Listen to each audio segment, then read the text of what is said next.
আসসালামু আলাইকুম, আমি সাগর ফার্মি আর সাগর 10। আর আজকে আপনাদের সাথে আমি আলোচনা করব কিভাবে অ্যাডোবি ইলাস্ট্রেটরে রেক্টেঙ্গল টুলস, ইলিপস টুলস এই ধরনের যে টুলসগুলো আছে এগুলো এবং লাইন টুলস যে সমস্ত টুলসের যে কাজগুলো আছে এক কথায় সেগুলো আজকে সেরে দেবো। আজকে আমরা টুলস নিয়ে কথা বলবো অ্যাডোবি ইলাস্ট্রেটরে। আজকে মূলত ধারাবাহিক টিউটোরিয়ালের তৃতীয় পর্ব। আগে যে দুইটা পর্ব আপনারা দেখেননি সেটা দয়া করে দেখে নেবেন, ভিডিও ডিসক্রিপশন বক্সে লিঙ্ক দিয়ে দিয়েছি, সেখান থেকে দয়া করে আপনারা কালেক্ট করে নেবেন। তো চলুন শুরু করা যাক। একটা আপনারা অ্যাডোবি ইলাস্ট্রেটর ওপেন করবেন।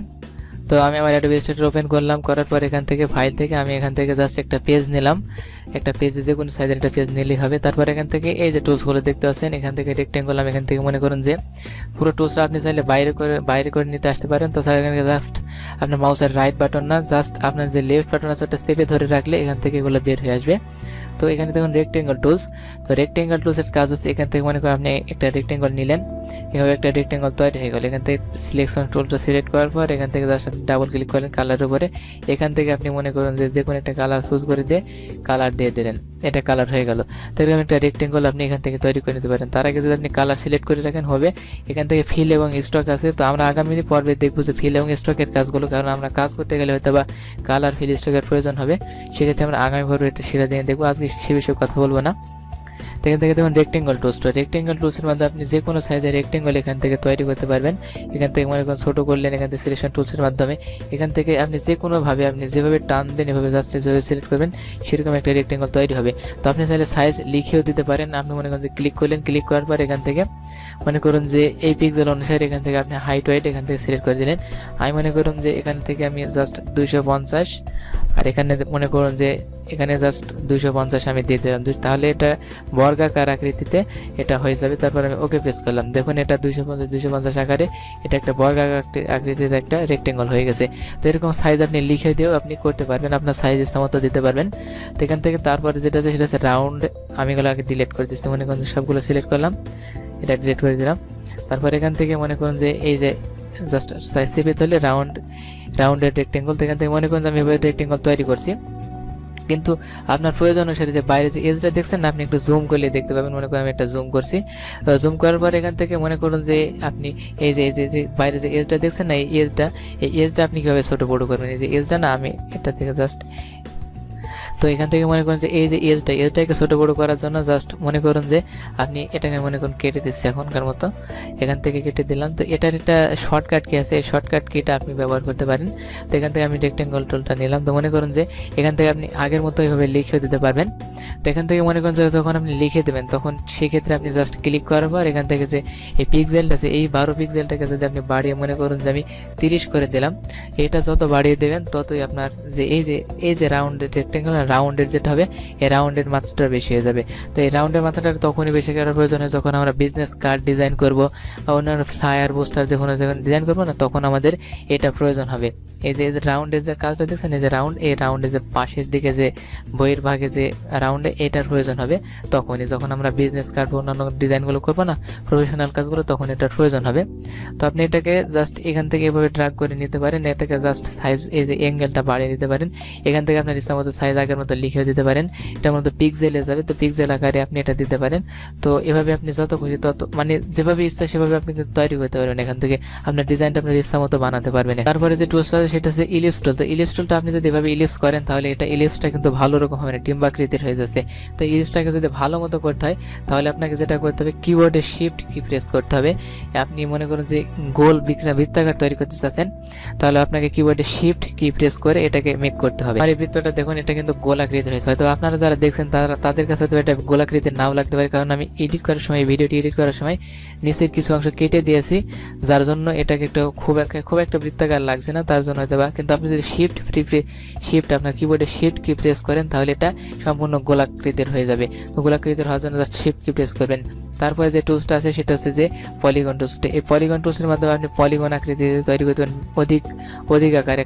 এই যে পলিগন মানে এই বাইরে যে এজগুলো আছে না, আপনার ইচ্ছা মতো এখানে তৈরি করতে পারেন। আপনি যদি চান মনে করেন এখানে ক্লিক করার পর এখান থেকে এই স্লাইড মানে বাইরে যে এজটা দেখছেন এখানে 6টা আছে, তো আপনি যদি চান একটা অষ্টভুজ করতে, তো তাহলে আপনি অষ্টভুজ করার জন্য জাস্ট ওকে প্রেস করলে এটা অষ্টভুজ হয়ে গেল। তারপরে যদি আপনি চান মনে করেন যে এটা যখন আপনি তৈরি করবেন তখন কিন্তু আপনি যদি ইচ্ছা মতো টান দেন তাহলে কিন্তু এটা সোজা হবে। যদি সোজা করতে চান তাহলে আপনি কিবোর্ডের শিফট কি প্রেস করে তৈরি করবেন, দেখবেন এটা সোজা হবে। দেখেন দেখেন এটা সোজা হয়ে যাচ্ছে। তো আপনি চাইলে সাইজ এই যে বাইরে যে অ্যাঙ্গেলগুলো এগুলো আপনি বাড়িয়ে দিতে পারেন। তো আমি 6টা দিয়ে যা রাখছি, তো 6টা দিয়ে ওকে করলাম, দেখুন এটা 6 ষষ্ঠভুজ হয়ে গেল। আর এটা হচ্ছে অষ্টভুজ। তো বাইরের আকৃতিতে আমরা যারা ডিজাইন করতে যাবো না, যখন আমরা জ্যামিতিক ডিজাইন বা যে সমস্ত ডিজাইনগুলো আছে তখন আমাদের এটা প্রয়োজন হবে। তো সেক্ষেত্রে কাজগুলো করার জন্য কীভাবে আপনাকে এগুলো জানতে হবে। তো এগুলোর সাইজ কিন্তু একই, এই যে এই সাইজটা এবং এই সাইজটা, এই 2 এই 3 মানে এক কথা মাপগুলো একই, বাহুগুলোর মাপ একই। তো এরকমভাবে আপনি এই ডিজাইনগুলো ষষ্ঠভুজের মাধ্যমে করে নিতে পারবেন। সাইজ মতো আপনি লিখে দিতে পারেন। তারপর স্টার টুল। তো স্টার টুলের মাধ্যমে আপনি মনে করুন যে স্টারটা শিফট কি যখন প্রেস করবেন না তখন এটা সোজা হবে, মানে অ্যাকচুয়ালি মানে একবারে সোজা সুন্দরভাবে হবে। কিন্তু আপনি সাধারণভাবে তৈরি করলে এটা সোজা হবে না। ক্লিক করে আপনি এখান থেকে আপনার স্টারের যে তার এই সংখ্যা থাকবে সেটা আপনি বাড়িয়ে কমিয়ে দিতে পারেন। এখান থেকে আপনার ইচ্ছা মতো সংখ্যায় মনে করুন যে এখান থেকে 12টা দিলাম, দিয়ে আমি ওকে প্রেস করলাম, তখন 12টা হয়ে গেছে। তো এভাবে সাইজগুলো আপনি বাড়াতে কমাতে পারেন। তো এছাড়াও আরও একটি কৌশল আছে বাড়ানো কমানো, সেটা আপনাদেরকে আমি দেখাচ্ছি। মনে করেন আপনি কিবোর্ডে শিফট কি প্রেস করলেন, করে এটাকে মেক করলেন। তো আমি এখন মনে করুন যে এটা ক্লিক করে আমার এই যে এটা 5 দিলাম সংখ্যা, তারপর ওকে প্রেস করলাম, তারপর এটা জাস্ট একটা স্টার হলো। তো এখন কথা হচ্ছে যে আমরা এই স্টারের সংখ্যাকে আরও এক অভিনব কৌশলে বাড়াতে কমাতে পারি, সেটা কিভাবে আপনাদেরকে আমি দেখাচ্ছি। আপনি এখান থেকে স্টার টুলটা সিলেক্ট করবেন, করার পর এখান থেকে এটা তৈরি করবেন। করার সময় আমরা যে সাউন্ড কমাই বাড়ানো আপ ডাউন মেনু এবং বাড়ানো কমানো ডানে দেওয়া বামে দেওয়া, এই যে ডাউন মেনুটা আছে না, ডাউন বাটনটা কিবোর্ডের, ওটাকে প্রেস করবেন, তাহলে দেখবেন একটা জাদুকর কৌশল হচ্ছে।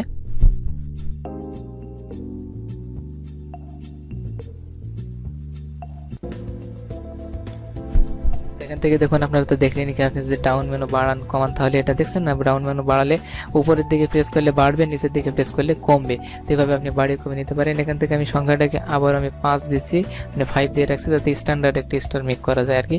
এভাবে আপনি স্টারগুলো মেক করবেন। তো এভাবে আপনি এই কাজগুলো করে নিতে পারবেন, এই আপনার ইচ্ছা মতো এগুলো করতে পারবেন। তো আরও একটা টুলস আছে, এটা হচ্ছে যে ফ্ল্যাশ টুল। তো এটার মাধ্যমে আপনি দেখুন এটা অন্য একটা টুলস, এটা অন্য কাজে ব্যবহার করা হয়। এগুলোর কাজও আমরা আগামীতে দেখব। এটা খুব একটা আমাদের যে কোনো ডিজাইনের ক্ষেত্রে এটা প্রয়োজন পড়ে না, প্রফেশনাল ডিজাইন ছাড়া। তো আমরা সেগুলো দেখব, সমস্যা নেই। তো এরপরে যে টুলস আছে সেটা হচ্ছে লাইন্স টুল। তো লাইন্স টুলটা আমরা মনে করুন যে লাইন্স টুলটা নিলাম। এখান থেকে আপনি যদি এখান থেকে ক্লিক করেন তাহলে এটা এই যে পিস আছে, পিক্সেল আছে, সেই পিক্সেল অনুসারে এটা সিলেক্ট হয়ে যাবে। এখান থেকে ভাবে লাইন মনে করেন যে এটা ব্যাক স্পেস দিয়ে কেটে দিচ্ছি। মূলত এখান থেকে কালারটা আপনি সিলেক্ট করে দেবেন, আপনার ইচ্ছা মতো কালার দিলেন। এখান থেকে আমি স্টকের কালারটা মনে করেন রেড দিলাম। তো তারপর এখান থেকে মনে করেন আমি এভাবে জাস্ট ড্র্যাগ করছি। তো ড্র্যাগ করার ক্ষেত্রে হয়তো সোজা হচ্ছে না, যদি আপনি কিবোর্ডের শিফট কি প্রেস করেন তাহলে এই দাগটা সোজা হবে। শিফট কি প্রেস করবেন, তখন কিবোর্ডে শিফট কি প্রেস করার সাথে সাথে এটা হয়ে যাচ্ছে। তো এখান থেকে আমাদের যে সাইজটা, যে মানে এই যে আমাদের স্টকের যে কালারটা না, এই স্টকের কালারটার মাধ্যমে এইগুলো হবে। এটা মনে করুন যে আমি এটা দিলাম, আর স্টকের সাইজটা একটু বাড়িয়ে দিন। যত সাইজ বাড়াবেন তো দেখুন এই যে লাইনটা এটা বেড়ে যাচ্ছে। তো আপনার ইচ্ছা মতো কিন্তু আপনি করতে পারবেন। লাইন টুলস নেওয়ার পর এখান থেকে মনে করেন ড্র্যাগ করে এইভাবে আপনি ইচ্ছা মতো কিন্তু লাইনগুলো নিতে পারবেন। আর এই লাইন মোটা ছোট করার জন্য জাস্ট লাইনগুলোকে সিলেক্ট করে এই যে স্টকের কালারটাকে ছোট করে দেবেন। স্টকের কালারটা যত ছোট করবেন ততই এখানে এটা যত বাড়াবেন তত মোটা হবে, আর যত কমাবেন তত ছোট হবে। তো এইভাবে আপনি বাড়িয়ে কমে এখান থেকে করতে পারবেন এগুলো। তো এইভাবে লাইন টুলসের মাধ্যমে আপনি লাইনগুলো নেওয়া হয় বিভিন্ন ডিজাইনের মাঝে দাগ দেওয়ার জন্য বা ডিজাইন করার জন্য। অ্যাকচুয়ালি ডিজাইনটাকে কাস্টমাইজ করার জন্য মূলত আমাদের লাইন টুলটার প্রয়োজন হয়। তো লাইন্স টুল তো দেখলাম। তো আগামী পরে আমরা কথা বলবো কালার নিয়ে। কালার বিভিন্ন ধরনের যে কালারগুলো আছে, ডিজাইনে কিভাবে কালারগুলো ম্যাচ করাতে হয়, বিভিন্ন ধরনের কালার, যে কালারের অ্যাকচুয়ালি কালার কোথায় ম্যাচ করালে কোন ডিজাইনটা ফুটে উঠবে, এর উপর আমরা কথা বলবো। কালার বিভিন্ন ধরনের আছে, RGB, CMYK। তো এই যে কালারগুলো আছে এগুলো নিয়ে আমরা আগামীতে হয়তো বা দেখাতে পারি। তারপরে আমরা যেটা করবো সেটা হচ্ছে আমাদের ফিল এবং স্টকের কাজ দেখব। তারপর আমরা বেসিক যে কাজগুলো আছে, একবার টুলসের কাজ যেগুলো আছে সেগুলো সেরে দেবো। তার আগে আমাদের গ্রেডিয়েন্টের কিছু কাজ আছে, সেগুলো আমাদের দেখতে হবে। গ্রেডিয়েন্টের কাজগুলো দেখবো আগামীতে। তো গ্রেডিয়েন্টের কাজগুলো দেখবো, আর কিছু বেসিক টুলসের উপর আমি টিউটোরিয়াল দেবো। এরপর আমরা প্রফেশনাল কিছু ইনডেপথ দেখার চেষ্টা করি, একটু অ্যাডভান্স লেভেলে। তো আজকে এই পর্যন্ত। ভিডিওটি ভালো লাগলে সেটি লাইক দেবেন, কমেন্টস করে জানান আপনি কোন টপিক্সের উপর ভিডিও পেতে চান। অবশ্যই ভিডিও নিচে কমেন্ট করে জানাতে ভুলবেন না। আর আপনার ফ্রেন্ডের সাথে অবশ্যই ভিডিওটি শেয়ার করবেন। দেখা হবে আপনাদের সাথে আগামী পর্বে। আর আমার চ্যানেল সাবস্ক্রাইব করতে ভুলবেন না। আগামীতে দেখা হবে ইনশাল্লাহ এরকম টেকনোলজিক্যাল বা গ্রাফিক্স ডিজাইন রিলেটেড কোনো